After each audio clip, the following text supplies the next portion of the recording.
وبركاته. الحمد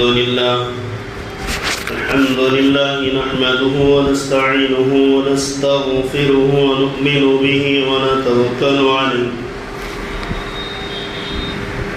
ونعوذ بالله من شرور أنفسنا ومن سيئات أعمالنا. من يهده الله فلا مضل له ومن يضلله فلا هادي له.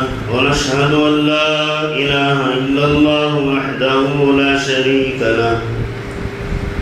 ونشهد أن سيدنا وسندنا مولانا محمدا عبده ورسوله أرسله بالحق بشيرا ونذيرا بين يدي الساعة وداعيا إلى الله بإذنه سراجا منيرا. وسلم تسليما كثيرا كثيرا كثيرا. أما بعد فأعوذ بالله من الشيطان الرجيم. بسم الله الرحمن الرحيم. إن الذين آمنوا ثم كفروا ثم آمنوا ثم كفروا ثم ازدادوا كفرا لم يكن الله ليغفر لهم ولا ليهديهم سبيلا. وقال النبي صلى الله عليه وسلم ستكون فتن كقطع الليل المظلم يصبح مؤمنا ويمسي كافرا ويمسي مؤمنا ويصبح كافرا يبيع دينه بعرض من الدنيا أو كما قال عليه الصلاة والتسليمات. بارك الله لنا ولكم في القرآن العظيم ونفعنا وإياكم بالآيات والذكر الحكيم. إنه تعالى جواد كريم ملك بر تواب رحیم. محترم سامعین کرام، السلام علیکم ورحمۃ اللہ وبرکاتہ. ہم اور آپ کے درمیان فتنہ ارتداد کے اسباب اس موضوع پر گفت و شنید ہو رہی تھی اور اس کے اسباب کو پیدر پہ آپ کے سامنے جمعہ در جمعہ رکھا گیا. پہلا سبب یہ تھا کہ اصل دین سے ناواقفیت. دوسرا سبب جس پر گفتگو ہوئی اسلامی تعلیمات سے بیگانگی. تیسرا سبب مخلوط تعلیم، محرم غیر محرم، مسلم غیر مسلم.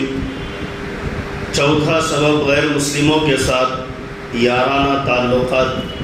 پانچواں سبب حرص و لالچ، اسباب و دولت کی کمی. چونکہ آپ کے سامنے 5 اسباب کو بیان کیا گیا ہے تفصیل کے ساتھ. چھٹا سبب یہ ہے کہ غیر مسلم شدت پسند تنظیموں کا خوف و دباؤ اسلام سے دور کرنے پر مجبور کرتا ہے. غیر مسلم تنظیموں پر دباؤ اس کا مطلب کیا ہے؟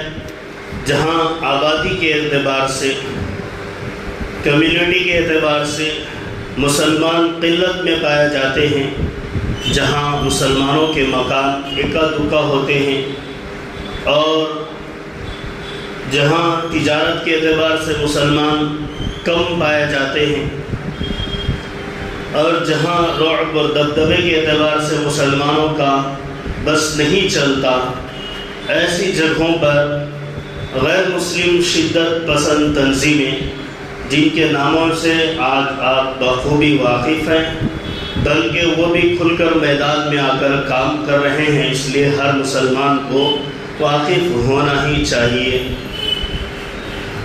تو یہ غیر مسلم شدت پسند تنظیمیں مسلمان بھائی بہنوں، نوجوانوں سے تعلقات پیدا کرتے ہیں، کبھی قرض کی لین دین کی شکلوں میں، کبھی جو ہے اپنے مذہب کی اچھی باتیں بتا کر، بہلا پھسلا کر، یا مسلمانوں کے جو وہ کردار ہیں جو اسلام بھی نہیں قبول کرتا.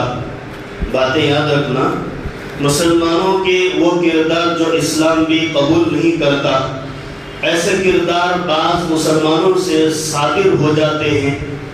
ان صادر شدہ کرداروں کو فوٹوگرافی کے ذریعے یا اخبار کے ذریعے یا ٹیلی ویژنز کے ذریعے یا مختلف چینلوں کے ذریعے اس کا ریکارڈ ٹیپ کر کر مسلمان جو کمزور ہے اس کے سامنے دکھانا کہ تمہاری قوم اتنی گری اور گھٹی ہوئی ہے جس کی وجہ سے جس مذہب میں تم رہ رہے ہو یہ مذہب تمہیں رہنے کا جواز نہیں دیتا بلکہ تم اس مذہب کو قبول کر لو. یہ اچھی شکلیں ہیں.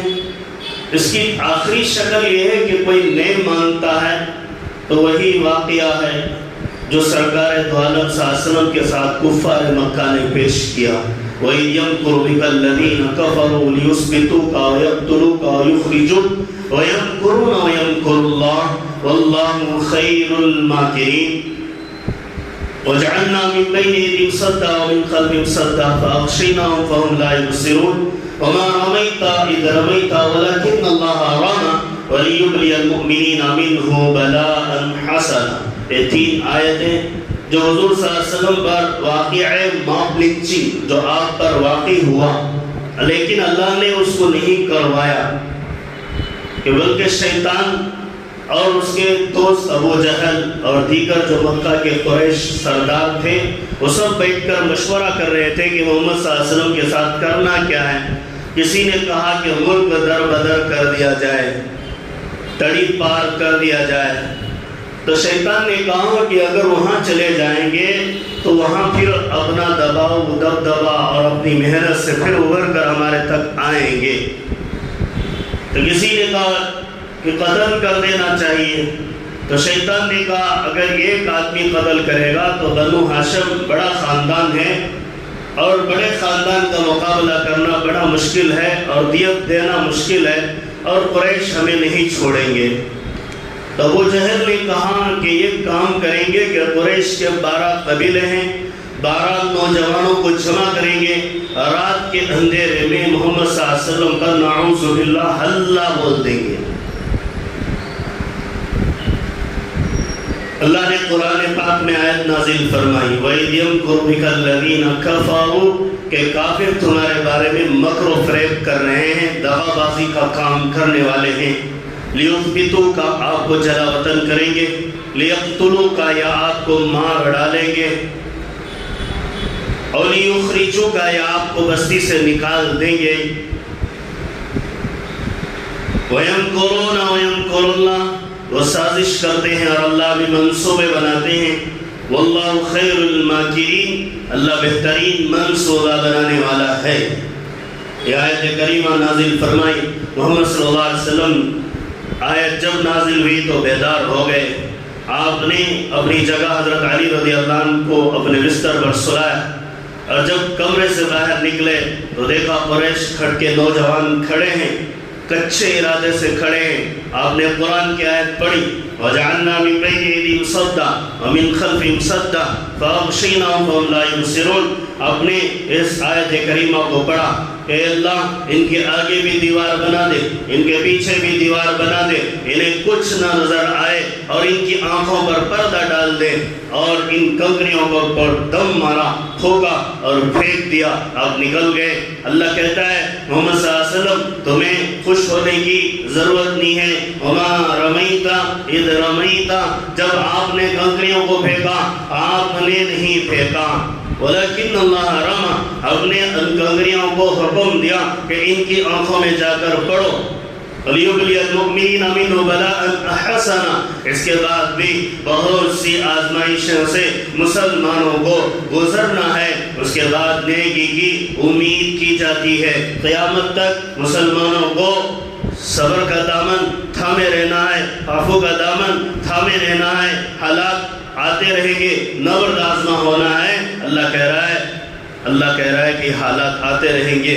تو آج کیا ہے، غیر مسلم شدت پسند تنظیمیں، کہیں ایک لڑکا نوجوان مسلمان بچہ ملتا ہے اس کو مار دیتے ہیں، کسی مندر میں جا کر کوئی بچہ پانی پی لیتا ہے مسلم بچہ، اسے دہشت گرد سمجھ کر مار دیتے ہیں۔ کسی ایک دوسیزہ جو نوجوان ہوتی ہے کسی محکمے میں کام کرتی ہے، اس کی غلطی یہ ہے کہ وہ مسلمان ہے، اسے مار دیا جاتا ہے۔ اتقتلون رجلا ان یقول ربی اللہ، قرآن کہتا ہے تم اس بندے کو اس لیے مار رہے ہو کہ یہ اللہ کہتا ہے۔ اب یہ 4 5 10 15 گیدڑ جمع ہو کر ایک مسلمان شیر پر حملہ کر دیتے ہیں، تو بتاؤ گیدڑوں یہ سن لو کہ مسلمان صبر سے ہیں، اور صبر کی تلقین ان کے نبی نے دی ہے اور ان کے صحابہ نے دی ہے، ان کے اولیاء اتقیاء نے دی ہے۔ اگر یہ جاگ جائیں گے تو زمانہ خراب ہو جائے گا۔ پھر کیا ہوا؟ اب مجبوری کا فائدہ یہ ہے کہ مسلمانوں کو اسلام سے ہٹانے کی کوششیں حتی الامکان کی جا رہی ہیں، اور کئی مسلم جو کمزور ہوتے ہیں وہ مذہب سے نکل جاتے ہیں اور مرتد ہو جاتے ہیں۔ 7ویں چیز جو ہے سیلیبرائزیشن پارٹیاں، غیر تفریق شادیاں، اس میں 2 عنوان ہیں۔ سیلیبرائزیشن پارٹیاں کیا ہیں کہ ہم جس عملے میں یا جس طبقے میں کام کرتے ہیں ان سے کام سے مطلب رکھتے ہیں تو ٹھیک ہے، لیکن کام کے علاوہ اور بھی کچھ چیزیں ہو جاتی ہیں۔ کلب ہے، لڑکیوں کا سپڑے ہوتا ہے گناہ کرانے کے لیے، شراب کی سپڑے ہوتی ہے، خود بھی پئیں دوسروں کو بھی پلائیں۔ اس طرح دوستی بڑھتے بڑھتے ہم ان کے گھر اور وہ ہمارے گھر، ہم ان کے مجلسوں میں اور ہماری مجلسوں میں آتے جاتے کچھ حرام چیزیں ہمارے جسم میں آ جاتی ہیں، کچھ ہمارے گھر کی چیزیں ان کے جسموں میں جاتی ہیں۔ ایسے ہوتے ہوتے ہم ان کے کردار کو اچھا سمجھتے ہیں، ان کے اخلاق کو اچھا سمجھتے ہیں، ان کے تعاون کو اچھا سمجھتے ہیں۔ ایسا ہوتا بھی ہے کہ ایک مسلمان کا تعاون نہیں کر رہا ہے، آج ایک مسلمان کی مدد نہیں کر رہا ہے، ایک مسلمان کو قرض نہیں دے رہا ہے اس زمانے میں، تو اس کا نقصان یہ ہو رہا ہے کہ غیر مسلم اسے قرض دیتا ہے، اس کے گھر میں بھوکا ہو تو پانی اور کھانا میسر کرتا ہے، اناج میسر کرتا ہے۔ یہ تعلقات بڑھتے بڑھتے دوستی بڑھتے بڑھتے شادیوں میں اور پارٹیوں میں جانے کا موقع ہو جاتا ہے، جس کی وجہ سے اب ہم آٹومیٹک اس کے مذہب کو پسند کرنے لگتے ہیں، اور جاتے جاتے اپنوں سے دور بیگانوں سے قریب اور مذہب کو کنارے پر ڈال دیتے ہیں۔ برائے نام مذہب کو باقی رکھا جاتا ہے یا مذہبی سے ہاتھ دھو لیتے ہیں، مذہبی سے ہاتھ دھو لیتے ہیں۔ اور بعض تفریق شدہ شادیاں، غیر مسلموں میں مسلمانوں کی شادیاں، یہ برائی فلمی ہیرو سے آتی ہے یا سیاسی لوگوں سے آتی ہے۔ فلمی ہیرو سے کیسے آتی ہے؟ کسی خان نے کسی غیر مسلم کو شادی کر لی اور اس نے اسٹیٹمنٹ دیا ہمارے یہاں مذہب اپنے لیے ہے، ہماری بیوی کے لیے نہیں ہے، حالانکہ یہ اسٹیٹمنٹ صحیح نہیں ہے۔ قرآن کہہ رہا ہے وَلَا تَنكِحُوا الْمُشْرِكِينَ حَتَّى يُؤْمِنُوا وَلَعَبْدٌ مُؤْمِنٌ خَيْرٌ مِّن مُشْرِكٍ وَلَوْ أَعْجَبَتْكُمْ وَلَا تَنكِحُوا الْمُشْرِكَاتِ حَتَّى يُؤْمِنَّ وَلَعَمَةٌ مُؤْمِنَةٌ خَيْرٌ مِّن مُشْرِكَةٍ وَلَوْ أَعْجَبَتْكُمْ۔ اللہ نے قرآن میں فرمایا کہ ایک مسلمان کی غیر مسلم سے شادی نہیں ہو سکتی، نکاح نہیں ہو سکتا، ہونے والی اولاد اس کی نہیں ہو سکتی۔ کیوں؟ اس لیے کہ اللہ کہہ رہا ہے کہ ہم نے حرام قرار دیا ہے۔ پھر فرمایا کہ ایک باندی، اس زمانے میں باندیوں کا رواج تھا کہ تم ایک باندی کو رکھ لو اور اسے پیسہ دے کر اس کے آقا سے خرید لو، اس کو اپنے نکاح میں لے کر آؤ، بہتر ہے تم ایک آزاد مسلمان عورت سے نکاح نہیں کر سکتے تو باندی کو رکھ لو، اتنا کم کام تو کر لو لیکن کسی کافر یا مشرک عورت سے نکاح نہ کرو۔ حضرت عبداللہ ابن عمر رضی اللہ عنہ کے پاس ایک صحابی آتے ہیں اور کہتے ہیں کہ اللہ تعالیٰ نے غیر مسلم میں اہل کتاب یعنی یہود اور نصارہ کی لڑکیوں کو نکاح کرنے کی اجازت دی ہے قرآن میں۔ ہاں اجازت ہے۔ عبداللہ ابن عمر رضی اللہ عنہ اسے کہتے ہیں ٹھیک ہے بیٹھو تو اسے وہ آیت پڑھتے ہیں اليوم احل لكم الطيبات وطعام الذين اوتوا الكتاب حل لكم وطعامكم حل لهم والمحصنات من المؤمنات والمحصنات من الذين اوتوا الكتاب من قبلكم اذا آتيتموهن اجورهن محسنين غير مسافحين ولا متخذي اخدان ومن يكفر بالايمان فقد حبط عمله وهو في الاخره من الخاسرين. پھر دوسری آیت پڑھتے ہیں ولا تنكحوا المشركات حتى يؤمنن ولا امة مؤمنة خير من مشركة ولو اعجبتكم. یہ آیت کا ترجمہ ہے کہ اہل کتاب یہود و نصارہ بسم اللہ اللہ اکبر آج بھی بول کر ذبح کرتے ہیں، ان کا ذبیحہ تمہارے لیے حلال ہے، تمہارا ذبیحہ ان کے لیے حلال ہے. پھر دوسری بات فرمائی کہ ان کی عورتیں تمہارے لیے حلال ہے لیکن تمہاری عورتیں ان کے لیے حلال نہیں ہیں، یہ فرمایا. پھر دوسری آیت میں یہ بیان فرمایا کہ مشرک عورت سے نکاح نہ کرو. عبداللہ ابن عمر یہ دو آیتیں پڑھ کر خاموش ہو جاتے ہیں. پھر وہ ساتھی ان کے پوچھتے ہیں کہ آپ نے جواب نہیں دیا، قرآن کی آیتیں پڑھ دی. آپ دوبارہ آیت کو پڑھتے ہیں، دوبارہ آیات کو پڑھتے ہیں. پھر وہ کہتے ہیں کہ آپ آیت ہی پڑھ رہے ہیں، پھر دوبارہ آپ آیات پڑھتے ہیں. تو حضرت عبداللہ ابن عمر کہتے ہیں سمجھدار کے لیے اشارہ کافی ہے. اللہ نے حلال تو کیا ہے لیکن اہل کتاب آج سب سے زیادہ مشرک ہیں. وہ مریم و عیسیٰ علیہ السلام کی پوجا کرتے ہیں، انہیں رب مانتے ہیں. اس سے بڑا شرک کیا ہے؟ تو جہاں حلال ہے وہیں صحابہ نے شرک اور خرابات کو تلاش کر کے مکروہ قرار دیا. اب جہاں کفر ہے وہاں نکاح کیسے ہو سکتا ہے؟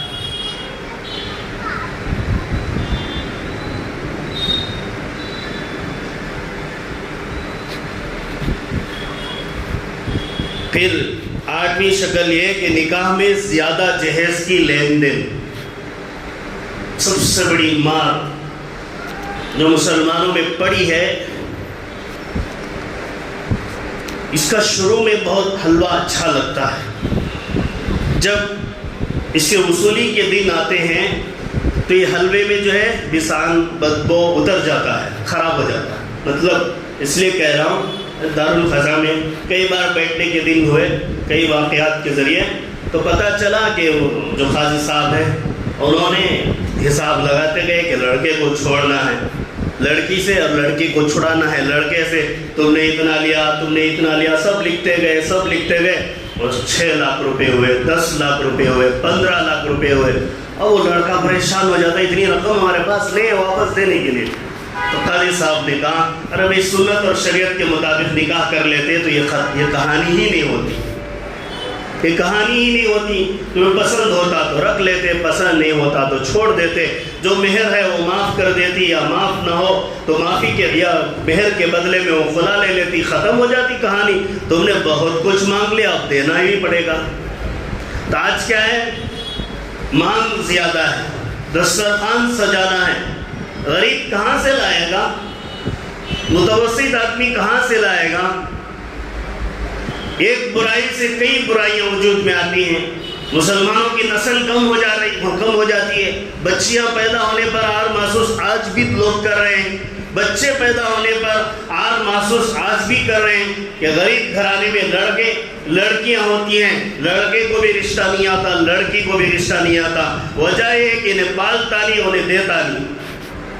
دینے کی بھی طاقت نہیں، پالنے کی بھی طاقت نہیں. اور اتنا مشکل ہم نے اپنے مذہب کو بنا دیا ہے جتنا کسی قوم نے نہیں بنایا ہوگا. اور زمین کی جیسے کاروباری ہوتی ہے، فلیٹس کی ویسے لڑکیوں کے گھرانے کی کاروباری چلتی ہے. لوگ کہتے ہیں ان کے پاس اتنا زیادہ ہے، ہو سکے مانگے تو زیادہ دیں گے. کتنا مانگ لو گے؟ کتنے دن مانگ لو گے؟ کتنا مانگو گے؟ کتنا کھا لو گے؟ کہاں تک چلے گئے؟ ایسر النکاح مقبولتاً، سب سے آسان نکاح یہ ہے کہ اس میں خرچہ کم ہو. اعظمہ برکتاً، اس میں اللہ کی طرف سے بڑی بڑی برکات اترتی ہوں. عالن النکاح، نکاح کا اعلان کرو.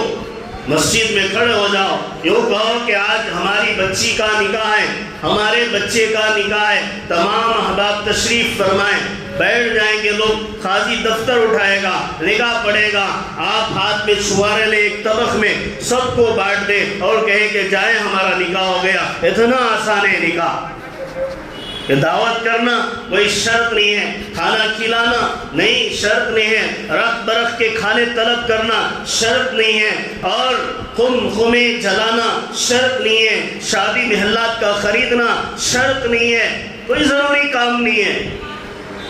سرکار دو عالم صلی اللہ علیہ وسلم نکاح ہوتا ہے عمر بن اخطب کی بیٹی صفیہ سے۔ صفیہ آ کر کہتی ہے اللہ کے نبی میں بدلے کتابت میں آزاد ہونا چاہتی ہوں، میرا قبیلے کو آپ نے قبضہ کر لیا، مجھے کتابت کے بدلے، کتابت کہتے ہیں اس زمانے میں غلام لوڈی جو ہے مالک کو پیسے دے دیتی اور پیسے کے بدلے میں آزاد ہو جاتی۔ اللہ کے نبی صلی اللہ علیہ وسلم نے فرمایا صفیہ میں تمہاری کتابت کر لوں تو جائے تم میرے نکاح میں آ جاؤ گی۔ حضرت صفیہ خاموش ہو جاتی ہیں، مطلب خوش ہو جاتی ہیں، تو حضرت رسول اللہ صلی اللہ علیہ وسلم ان کا بدل کتابت ادا کرتے ہیں، یعنی وہ رقم ادا کرتے ہیں جس کے حصے میں ہو گئی تھی، ایک سردار کی بیٹی تھی، اس کے برابر اسے بدل کتابت دینے کے بعد وہ آزاد ہوتے ہیں۔ اللہ کے نبی حضرت صفیہ رضی اللہ عنہ سے نکاح کرتے ہیں اور صحابہ سے اعلان کرتے ہیں کہ آج میرا صفیہ سے نکاح ہو گیا، تم اپنے اپنے گھروں میں جو کھانا ہے وہ لے آ کر میرے دسترخوان پر رکھو۔ کیا فرما رہے ہیں؟ دونوں جہاں کے بادشاہ، سردار انبیاء، تاجدار انبیاء، نبیوں کے نبی، رسولوں کے رسول، فرشتے ان کے لیے سلام، جو فرشتہ زندگی میں کبھی دنیا میں نہیں اترا وہ آپ کے آخری وقت میں اتر کر آپ کو سلام کرنے آتا ہے۔ ایسے نبی کے گھرانے میں ولیمہ کیا ہو رہا ہے کہ سب اپنے گھر سے کھانا لاؤ، میرے دسترخوان میں رکھو اور کھا لو اور چلے جاؤ۔ اللہ کہتا ہے قرآن میں نبی تمہیں شرم آ رہی ان کو بھیجنے کے لیے، میں بھیج دیتا ہوں۔ فَإِذَا طَعِمْتُمْ فَانْتَشِرُوا کہ کھا لیے میرے نبی کے گھر سے نکل جاؤ، کھانا اپنا اور لائے خود، بیٹھے نبی کے گھر میں، کچھ چار باتیں زیادہ ہو رہی ہیں، اللہ کہتا ہے مجھے برداشت نہیں، چلو یہاں سے۔ ہم یہ کہتے ہیں کہ شادی تو ایسی ہونا چاہیے یادگار۔ بتاؤ کون سی شادی یادگار ہے؟ کون سی شادی یادگار ہے جسے یاد رکھا جائے، جسے یاد رکھا جائے؟ کون سا نکاح یادگار ہے؟ آپ گرافنگ کر لیں گے تو یادگار ہو جائے گا، آپ فوٹو نکال لیں گے تو یادگار ہو جائے گا، آپ پیسہ زیادہ مطالبہ کر لیں گے یادگار ہو جائے گا۔ جتنی مانگیں ہوں گی اتنی لڑکی کے باپ کی کمر نیچے اترے گی، حتیٰ کہ بعض احباب دیکھنے میں کروڑ پتی لگتے ہیں، بچوں کی شادی کرتے کرتے اپنے گھر گروی میں، اپنے سارا ساز و سامان گروی میں، اپنا کھانے کا نوالا بھی گن کر کھاتے ہیں کہ کہیں دینے والوں کے دین میں کمی نہ آ جائے، لیکن میرے پیٹ میں دو لقمے کم ہو جائے۔ ایسے ظلم کے نکاح سے تو افضل ہے آپ کنوارے رہ جاتے، ایسے حرام کھانے سے تو اچھا ہے آپ حلال کھا کر دو لقمے اور اپنے کنوارے پن کو بچا لیتے۔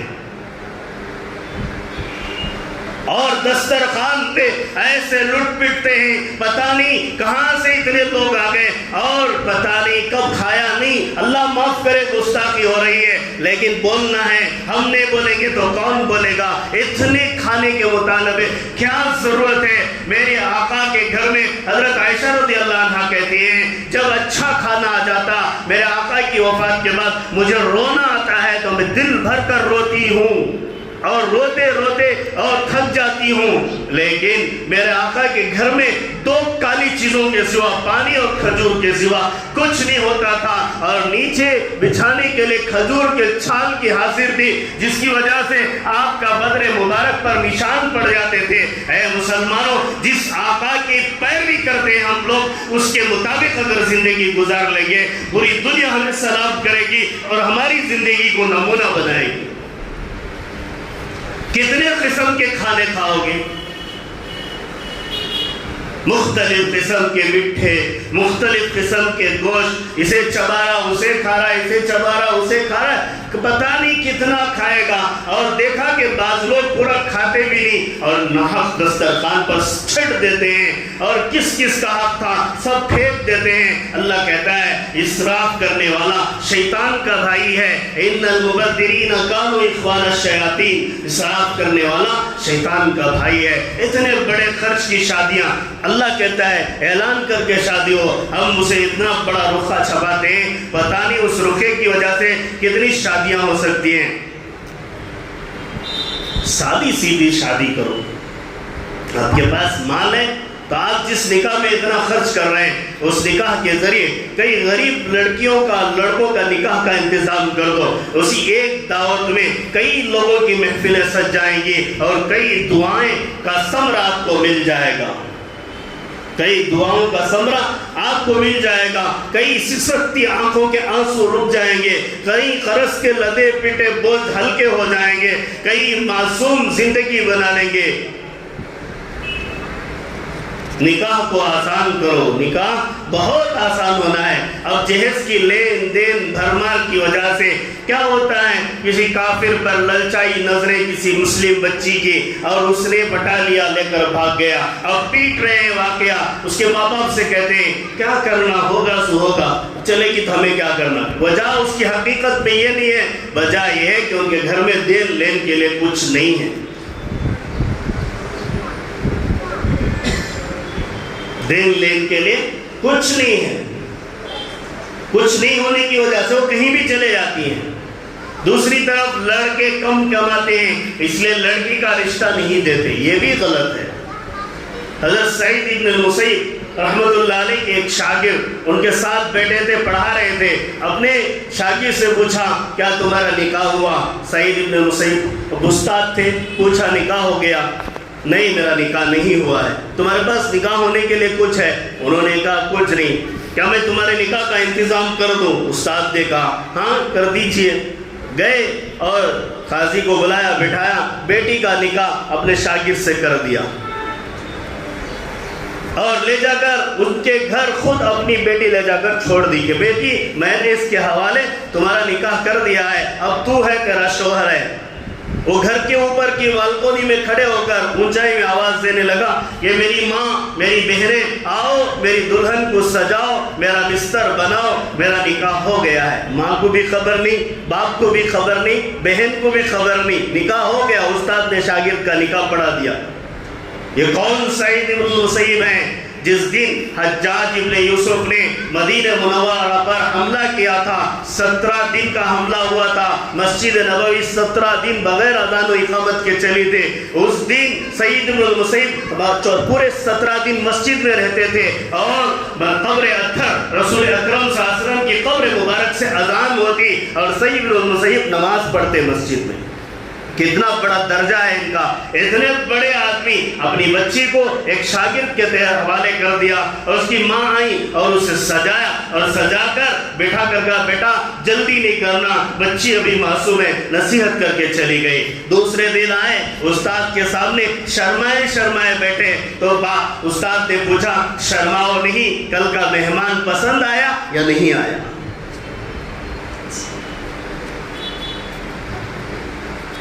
یہ تھے ہمارے اسلاف، یہ تھے ہمارے اسلاف۔ نہ ادھر کھانا بچا، ادھر نہ کھانا ادھر سجا، نہ ادھر سسرے کا گلا نہ ادھر ساس کا گلا۔ ہمارے کیا جی ان کے گھر میں گئے تو برابر تجربہ کرے نہیں، کیا گلے تک بھر کو اور بیت الخلا سے آباد کر کو بھیج دلنا تھا۔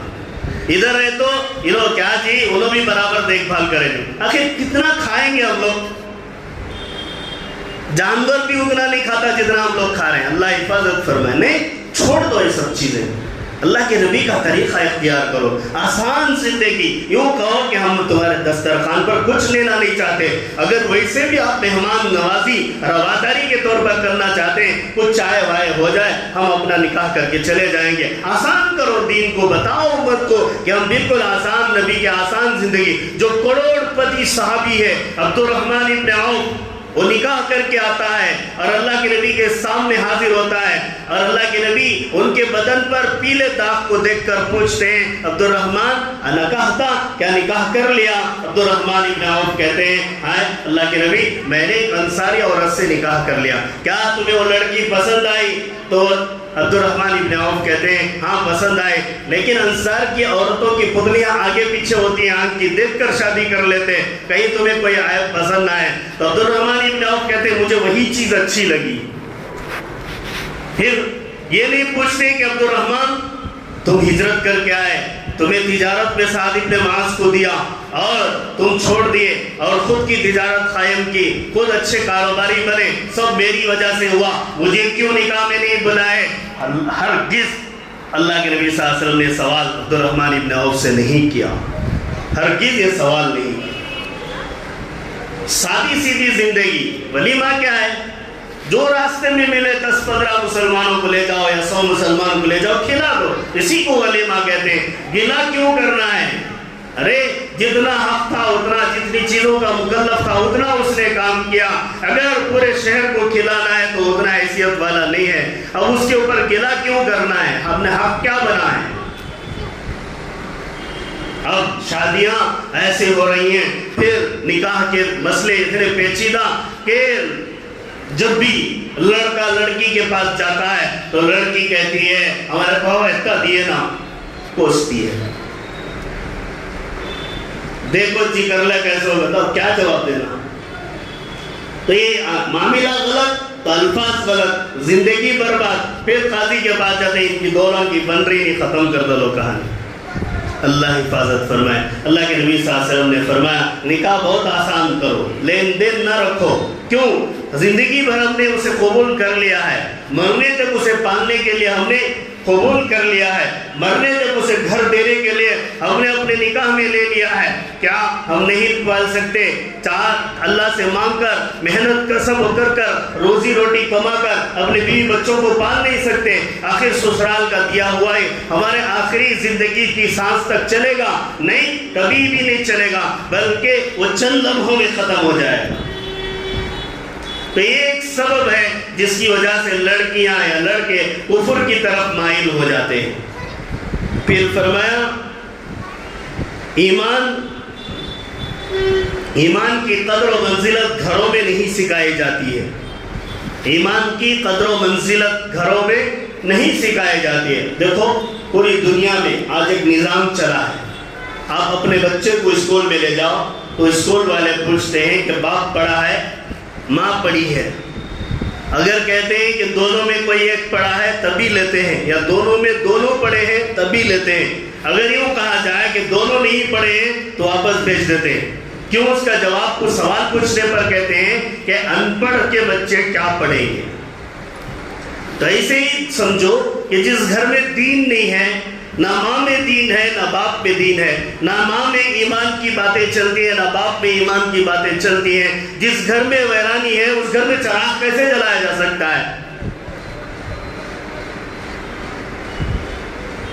ہمارے حضرت مفتی سعید صاحب رحمۃ اللہ علیہ علماء کے سیمینار میں ایک واقعہ بتایا لندن کا، تو وہاں کا واقعہ بتایا ایک مدرسہ، بہت وہاں تو پیسوں کے فیس کے بدلے مدرسے چلتے ہیں، لاکھوں روپے خرچ کرنا پڑتا ہے مولوی بننے کے، اللہ کا احسان ہمارے ملک میں آپ کے چندوں سے مدرسے چلتے ہیں، عالم مفتی آپ کو مفت میں مل رہے ہیں، اس لیے آپ بھی مفت میں قدر نہیں کرتے ہیں، قدر کر لیں کامیاب ہو جائیں گے۔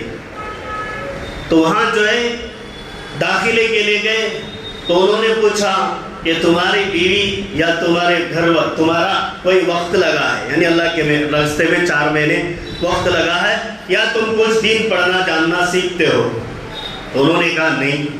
تو لے جاؤ بچے کو، واپس کر دیا مدرسے والے۔ تو حضرت کے پاس انہوں نے فون کیا، ان کے بھی تعلقات تھے ان کے بھی تعلقات تھے، یہاں فون آیا، حضرت نے اچھا ٹھیک ہے میں ان کو بات کر لوں گا، ان سے بات کی کہ بھئی کیا بات ہے، اس سے اس کو کیا تعلق ہے؟ حضرت وہاں سے جواب آیا جس کے گھر میں دین کی قدر نہیں اس کا بچہ دین کیسے پڑھے گا؟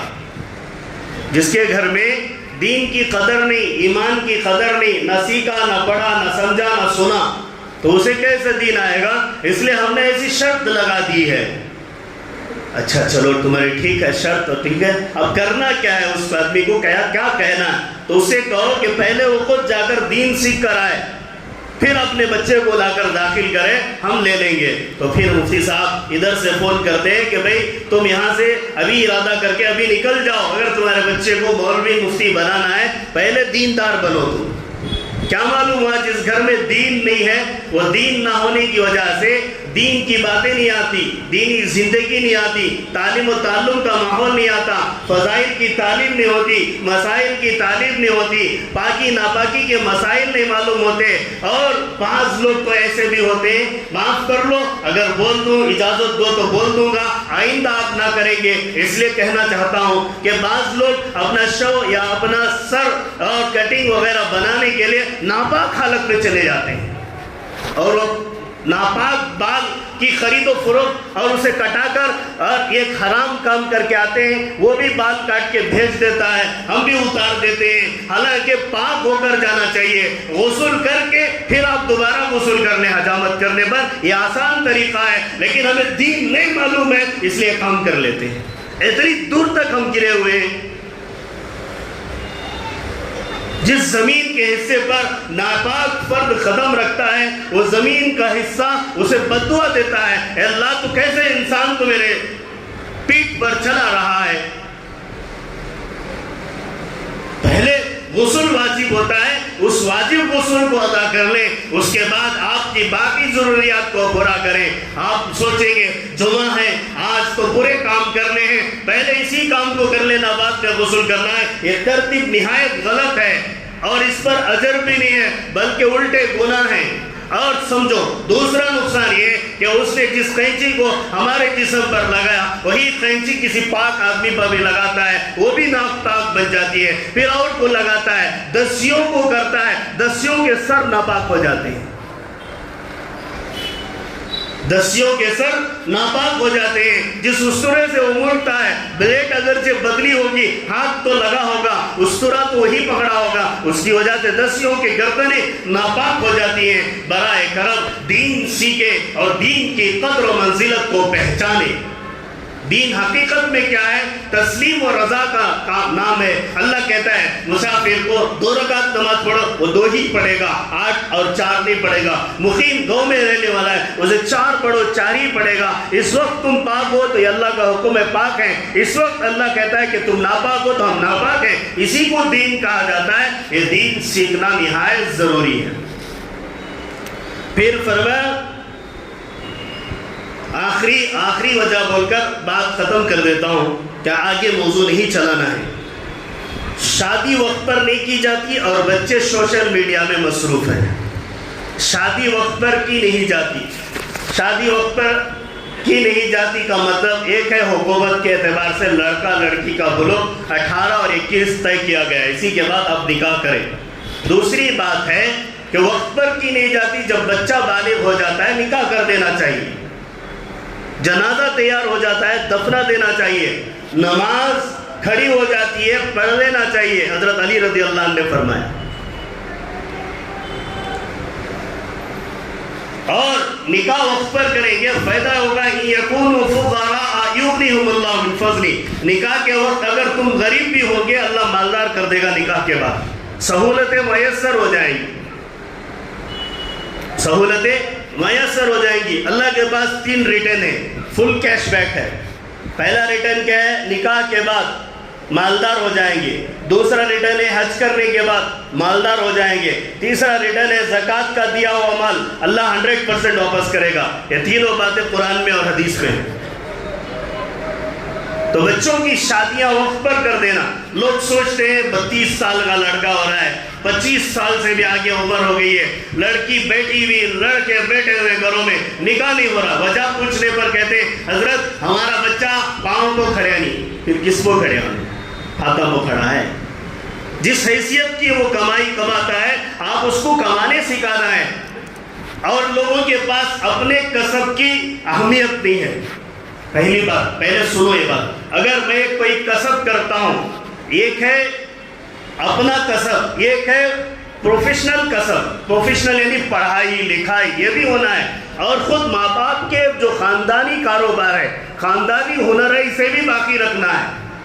آج خاندانی ہنر کو باپ کہتا ہے میچ کریا سو بس بھائی سے کہیں کو کرانا کا چھوڑا لیا، تو انہیں پروفیشنل نے ڈھونڈتے اسے 33 سال ہو جاتی، نہ ادھر کا نہ ادھر کا، انہیں شادی بھی کرتا ہے۔ اگر اس کے اندر ماں باپ کے کسب کی پڑھائی کے ساتھ یہ بھی لنک رہتی ہے، اس کا فائدہ یہ ہے کہ وہ بچہ کماتے رہتا ہے، جب کوئی لائف سیٹل ہو جائے گی ہو جائے، لیکن ہاتھ میں تو کمائی رہتی ہے، تو وہ شادی ہو سکتا ہے، نکاح ہو سکتا ہے، آسان ہے اسے زندگی۔ ہم یہ سوچ رہے ہیں کہ ہم نے جو دھندا سیکھا ہے اس کو اپنے بچوں کو نہیں سکھانا ہے، یہ ارادہ غلط ہے۔ اپنا کاروبار نسل در نسل چلانا ہے، اور اپنے نسل در نسل چلائے ہوئے کاروبار ہی میں برکت اور کامیابی ہے۔ ساتھ ساتھ میں پروفیشنل سروسز کامیابی کی دوسری منزل ہے۔ پڑھائی الحمدللہ اچھی بات ہے، ساتھ میں اس کے ساتھ اب چھٹی کے اوقات میں بچے کو ضائع کرنے کی بجائے اپنے کاروبار میں لگا دیں گے تو یہ اور وہ دونوں میں مینشن ہوگا، وہ کامیابی کے قدم کو چومے گا۔ کل وہ کسی کے تابع ہو کر غلامی کی زنجیروں میں رہنے کی بجائے خود کی عقل اور خود کی فہامت اور خود کی فراست سے کئی لوگوں کو اپنے تابع رکھ کر کام چلائے گا۔ دوسری چیز ہے سوشل میڈیا۔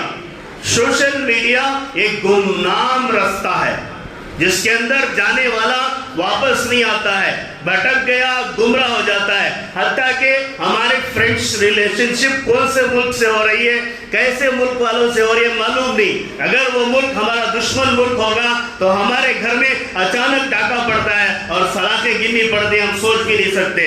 اس لیے سوشل میڈیا کی فرینڈشپ ایک گمنام راستہ ہے۔ اب ایک جانے پہچانے لوگ ہوتے ہیں اور ہم اسے بات چیت کر کے زندگی میں ہیں، اور ہم یہ سوچ رہے ہیں کہ اپنے ملک کا ہے، اس کا آئی ڈی اور پروفیشنل بالکل صحیح بتا رہا ہے، تب تو ریلیشن شپ ہے۔ لیکن ایسا ہے کہ نام کچھ رکھا ہے اور اس کا علاقہ کچھ ہے اور وہ کہیں کا ہے معلوم نہیں، ہم نے دوستی جوڑ لی، اب تحقیقات میں بڑھ گئے، پتا نہیں کہاں گئے، جوانی میں واپس کب آئے، بڑھاپے میں آئے، تو نقصان ہمارا ہے۔ تو سوشل میڈیا کی فرینڈشپ جان کے لیے، مال کے لیے، زندگی کے لیے، عزت کے لیے، آبرو کے لیے اور ملک کے لیے سلامتی نہیں ہے، اس میں ملک کے لیے بھی سلامتی نہیں ہے۔ اس لیے ایسے کام نہیں کرنا چاہیے جو ہمیں نہیں جانتے ہیں، اور اجنبی آدمی سے دوستی کرنا اچھی بات نہیں ہے، جس سے ہم نے کھایا نہیں، جس کے ساتھ بیٹھا نہیں، جس کے ساتھ اٹھا نہیں، جس کے ساتھ چلا نہیں، جس کے ساتھ پھرا نہیں، نہ اپنا وہ شہری ہے، نہ وہ اپنا قریے والا ہے، نہ اپنا وہ پڑوسی ہے، ہم اسے پہچانتے بھی نہیں، ہم نے اس سے رشتہ داری بڑھا لی، دوستی کی، تو یہ بالکل غلط رویہ ہے، جس غلط رویے نے کئی مسلم نوجوانوں کو سلاخوں کے پیچھے ڈھکیل دیا ہے۔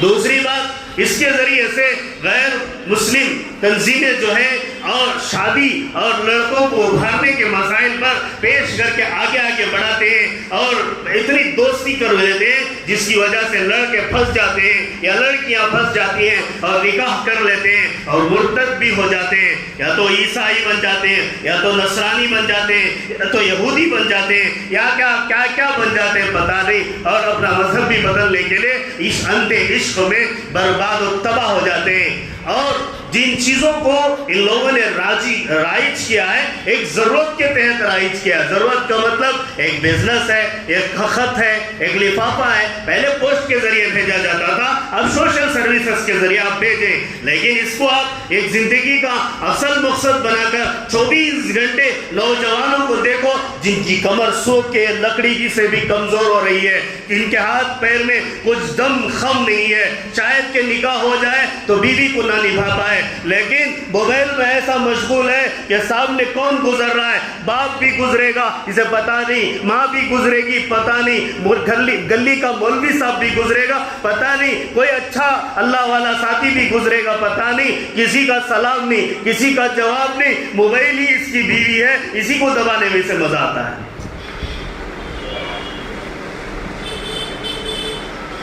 اس کے ساتھ اتنا مشغول ہے، ارے وہ ایک مشن ہے، اس کا استعمال عقل مند اور پڑھے لکھے اور پروفیسر جینیس جس طرح کرتے ہیں ہم لوگ نہیں کر سکتے، تو ایسی چیز کو ہمیں خریدنا بیکار ہے۔ اگر ضرورت کے لیے خریدا ہے تو کاروبار کے لیے، کسی ضرورتی مفاہمت کے لیے، کسی ضروری تعلقات کے لیے خریدیں تو کامیابی ہے۔ اب اچھے برے ویڈیو شیئر کیے جاتے ہیں، 25 سال پہلے کا ایک ویڈیو اب نیا ویڈیو بنا کر شیئر کرتے ہیں، ہم بھی اس میں لائن میں لگ جاتے ہیں۔ ارے غلط خبر کو غلطی کے ذریعے پہنچانا بھی گناہ کبیرہ ہے۔ کل کے دن تفتیش میں آ گئے تو تفتیش کی لپیٹ میں ہم بھی آ جاتے ہیں۔ سرچ کیے بغیر، کسی معاملے کی تحقیق کیے بغیر پیچھے نہیں پڑنا ہے، بلکہ تحقیق کرنا ہے کہ ہے یا نہیں ہے۔ نہیں ہے تو چھوڑ دیں، ہمیں کیا ضرورت ہے۔ اور نیچے لکھتا ہے اس کو فارورڈ ضرور کریں۔ ارے کیا فرض ہو گیا؟ نماز پڑھنا ہم پر فرض ہے، نہیں پڑھتے۔ روزہ رکھنا ہم فرض ہے، نہیں رکھیں گے۔ اللہ کے راستے میں چلیں گے، دین سیکھیں گے، زندگی بنے گی، نئے بنیں گے، لیکن موبائل میں ضرور ہر ایک گرافک کو فارورڈ کریں گے۔ فارورڈ کرنے سے کیا ہماری عمر گھٹ جائے گی، یا ہم نوجوانی میں بڑھ جائیں گے، یا ہمیں نیکیاں مل جائیں گی، یا ہمارے گھر میں 4 پیسے زیادہ آ جائیں گے؟ کچھ نہیں ہوگا۔ خسر الدنیا والآخرہ ذالک هو الخسران المبین۔ دنیا بھی گئی، آخرت بھی گئی۔ ایک موبائل میں گیم آیا ہے پب جی، اس میں لوگ پڑ گئے ہیں، پتہ نہیں 5 جنے مل کو فائرنگ کر رہی، کسے بھی ایک پتلے کو۔ کیا ضرورت ہے؟ کیا ضرورت؟ ایک مرتبہ سبحان اللہ و بحمدہ اگر ہم پڑھ لیں گے 1,24,000 نیکیاں ملیں گی۔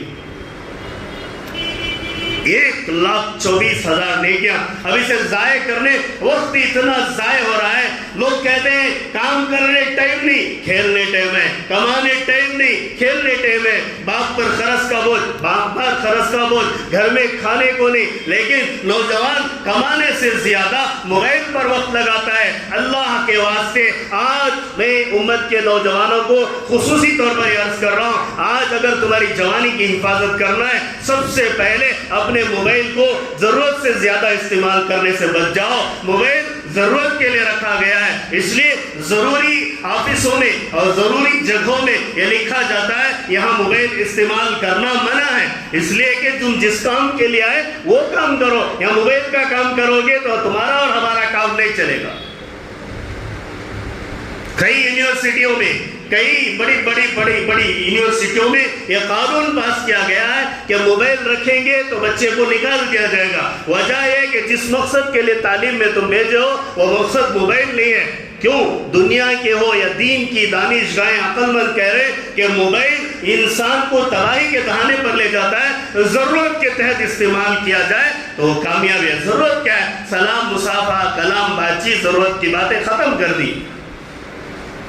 تو اللہ تعالیٰ امت کو ان پڑے ہوئے گڑھوں کی گمراہیوں سے حفاظت فرمائے اور نجات کی راہیں عطا فرمائے، فراست کامل عطا فرمائے، عقل و ہوش عطا فرمائے، ہنر کامل عطا فرمائے، نکاح سادہ سیدھا کرنے کی توفیق عطا فرمائے۔ وآخر دعوانا الحمدللہ۔